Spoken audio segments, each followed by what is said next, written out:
Hey everyone, how you doing? We are doing something a little special today. We got a vlog coming out, and it's actually going to be a vlog about getting ready for Ascent Boston with the team. I'm personally not going to be able to make it out there, but the team is, so go ahead and follow along our adventure here as we do some testing, and who knows what you'll see. Stay tuned.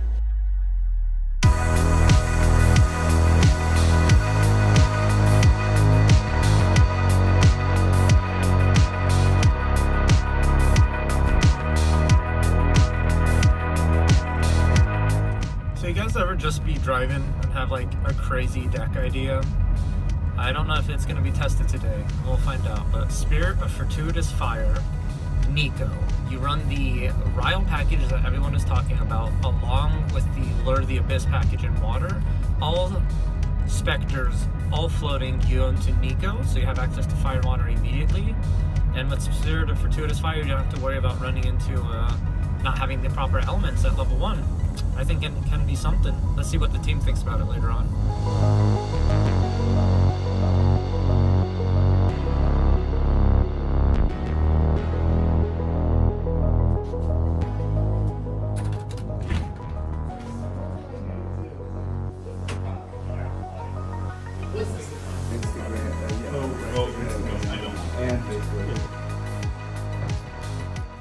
Everyone, we are here doing some testing, and I actually pulled someone aside to talk about sort of what we've been doing over here. I'm joined by Brighton. How you doing? Hello, doing well. Awesome, glad to hear that. So we've played a couple of games, the team's in there, Yep. testing their hearts out. A heated conversation about a certain deck going on right now.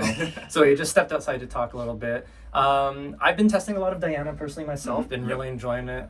Just got the CSR lineage as well, so really cool to see. Do you want to say sort of what you've been testing? Is that a little... Yeah, I'm on Polcock, as many of you already know. So we're testing Polcock in and out. It's got a huge buff with a couple new cards that I won't spoil just yet, but hopefully you'll see. And it's the strongest it's been so far. Still a little bit of a meme, but you know, strong meme decks, we support those. 100%. And like during our games together, like there have been times I've died way earlier than I initially thought. Yeah. So it really catches you off guard. I'm not going to Boston, and neither are you, that correct? So we're spoiling our decks a little bit here. Yep. What the team's going to play, that's a secret, and you guys have to keep up for Boston. Look out for that, and I may even make a video covering it as well. But a lot of fire, water Diana, really cool. Fire Polcock, a lot of things. Is there anything particularly you're excited about in this set?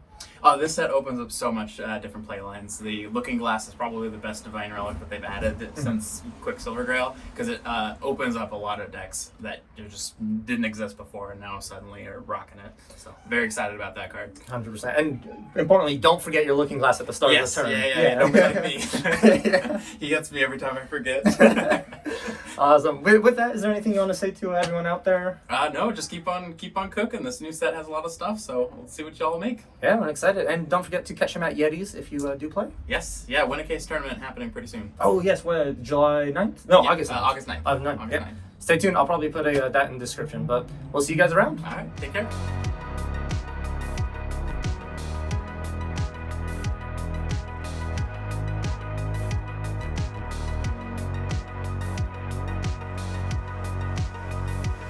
Alrighty, everyone, and I am here with another Team AoE member, one of the best players out here in Washington, and a great deck builder. I'm joined here by Wild Shiba. How you doing? Hey, how's it going? Awesome. And this is your first time really testing with the team, right? And getting all of us like together. What are your thoughts on that initially in like a testing environment? Yeah, it's really great. Like, 'cause a lot of times we're testing online or like one-on-one in person, but now like having like I think there's 6 or 7 of us here, like really brainstorming, coming up with different ideas, seeing different perspectives, and it just goes so much faster, harder than when we're just doing it all online. Exactly. Like you have some people like playing games while other people are talking about decks, and like during someone's game, people are jumping in like, oh, what about this line, or talk about this. I know there was a brief moment where everyone was broken out into pods, sort of playing games, and then came together to watch a match and sort of talk about a specific deck that we may be looking into, like taking into Boston, or even like hinting at that. But you guys don't get to know until actual Boston. So be on the lookout for Team AoE and sort of the decks we're running. I think as a team, we're probably going to be close on the same deck, right? You would seem something similar, or we'd see like sort of like half of us on a strong deck, we like the other half on a sort of counter style deck to that. But without that, Wild Shiba, what do you like about DTR itself? Yeah, what I really like it is that there's a couple of completely new archetypes that are out there now. I think obviously a lot of people are talking about scepters and suited, so obviously those are going to be things to be reckoned with. But yeah, just there's so many options. I mean, like I'm sitting here thinking of like all the different things I want to test. I think at this point out like 3 weeks before the event, there's still like 7 or 8 options in my mind. So I'm hoping to narrow that down over the next couple days. Yeah, there's a lot, especially for like the first large tournament. There's no events really up until that point, so it's all sort of what you find by yourself and with your team here. Is there any specific card in DTR that's like calling to you, whether it's a competitive card or you just really like it? Yeah, I mean, at this point, like Raw of the Abyss has definitely opened a lot of doors. I think that would probably be my first one, and then like the Looking Glass, just because that also enables a lot of a different dimension to deck building. Yeah, a lot of fun strategies, a lot of great stuff with that. Well, we're going to close this interview here. At the tail end, is there anything you want to tell people out there watching, or maybe someone who's going to see you at Boston? Yeah, I know that I've played against a lot of people online in Yetis and stuff, so if you haven't met me in person yet, feel free to come up and say hi at this end. Awesome. You guys heard him, and we'll see you in a bit. I'm here with another Team AoE member, and we have none other than our back-to-back Worlds competitor, Corinthian. Hey, how's it going? So, we are doing testing, large scale, like 7 of us out here. How do you think this sort of like environment is helpful at a like large production for a team and just individual Grand Archive players? Yeah, well, meeting in person really helps you get those ideas, and you can actually play like Tabletop Simulator is great, right? You get to play a lot of games, you get to shuffle up, you get to test things, but you don't get to feel the actual cards, you don't get to see how the synergies work, and then you get to have like 5 other people look at the game and go like, hey, why don't you do this? Let's rewind a little bit. Let's go back and actually test that matchup and change different things one by one. Yeah, it's super helpful. Just the fact that like being in person, holding the physical cards makes it so it feels like Grand Archive can be learned way better than just online. Because I feel like there's a slight disconnect when you're playing on TTS. 100%. A lot of distractions. You're not fully like in the brain. And plus the assistance, like we have people when playing TTS, we have people watching and make comments, but it's still harder because it's like you're not physically there. They can't take the cards, grab them, and be like, okay, this is 4 damage, this is 4 damage, that's lethal. Whereas in TTS, it's like, oh, the third card over from the right, plus that, plus this, and it's like, it's so much more disconnected. 100% there. And where you've like, Team AoE has pretty much taken over the Pacific Northwest. Oh. We've merged multiple states together, great players from tons of these regions all together, and we've traveled to 2 events now. World was like our big premiere with it, and you saw a lot of people in those jerseys, which is cool. How does it feel? Does it feel any different representing like team and having people to like check in with each round, sort of like that? Does that make the tournament like better or go faster? Yeah, well, it's great because a lot of the people on Team AoE were in real life friends anyways to start off with, but having a group of other people come in and be like, oh, how's it going? And you get more people. You get more people to say like, hey, how are you doing? Oh, you're 5-0? Hell yeah, let's go. So getting that ability to just talk with your friends, exist, vibe, it's great. It's fantastic. It's so much more fun. It is, and everyone's pretty competitive here as well, which is really great. It's not like Cage isn't rolling us all the time. Let me know. Oh no, yeah, I suck at testing.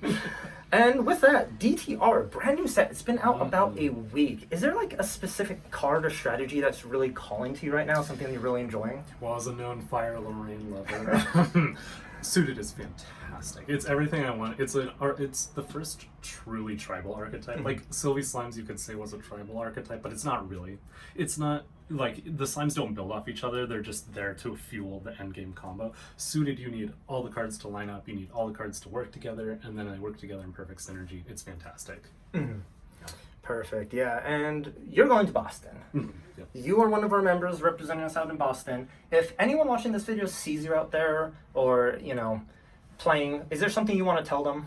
Yeah, just come out and say hi. I want to meet everyone. Everyone in Grand Archive has been incredibly, incredibly friendly and a great community. Even from the day one when I went to Houston, the first ascent, it's been eye-opening compared to other like Magic the Gathering, other card games. Like everyone's just so much fun to be around. Everyone has a great personality. I want to meet everyone. Come say hi. Awesome. And with that, we are going to go ahead and go back and test him.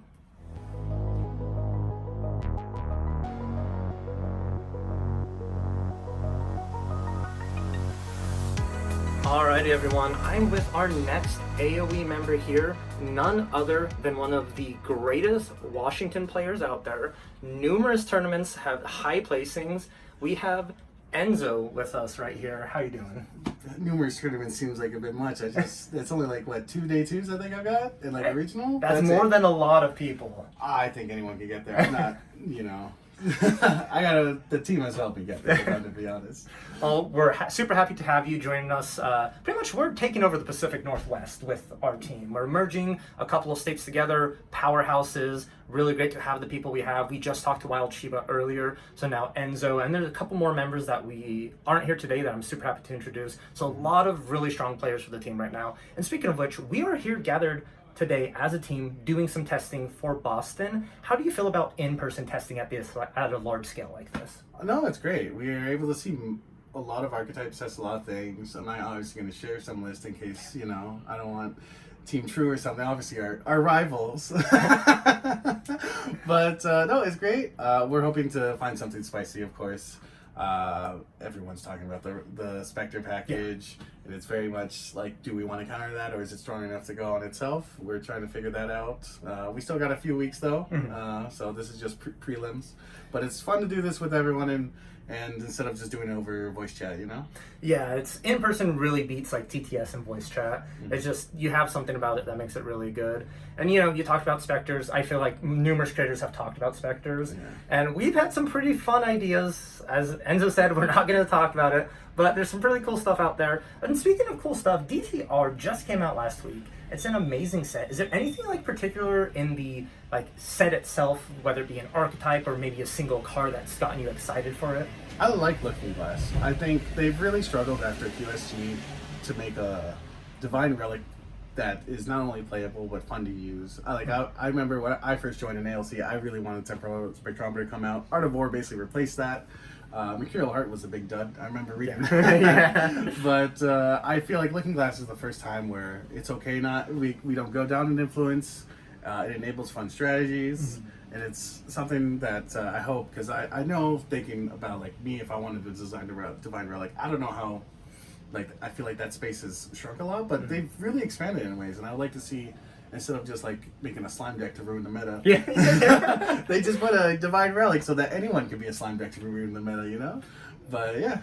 Yeah, really interesting design space. I agree with you. I think it's really cool. Looking Glass enables so many strategies and things that we did not have in Grand Archive before. It wasn't even feasible. So I'm super happy they came up with that. Now, you're going to be one of the players representing Team AoE at Boston. Yeah. If anyone sees you out there, or anyone watching this video, is there something you want to say to them? No, I mean, just if you want to say hi. I think this community is very welcoming, and I've been very happy to join it, and I very much want to pass that forward. And I mean, do come to the event if you're local. I know it's a lot harder of an ask if you're flying, but if you're in the Boston area and you're worried about being competitive, we've had I'm from Seattle, so we had the Ascent. A lot of our locals loved it.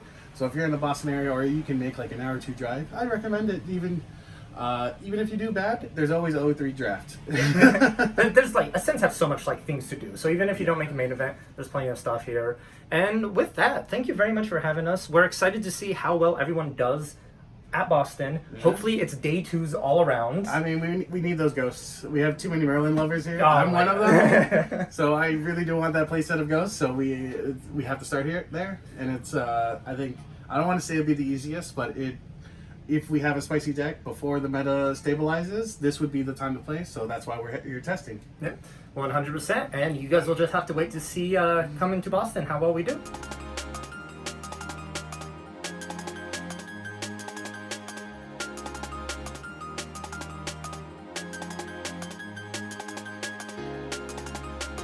Alright everyone, we're heading home after a long day of testing. Bunch of cool deck ideas, bunch of cool things going on in the background for the team. I'm super excited to see what everyone's going to fall on for Boston. We still have a couple weeks away for that now.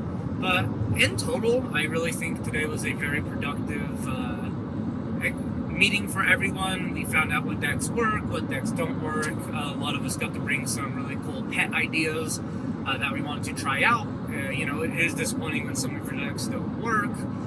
But it is also really cool when some of your decks do work and they get to that next stage of testing, which we'll get through. I had a lot of fun playing. Mostly did talking, though, about strategies and certain cards and aspects. Lost turn 2 a lot to Brighton. His deck was pretty wild.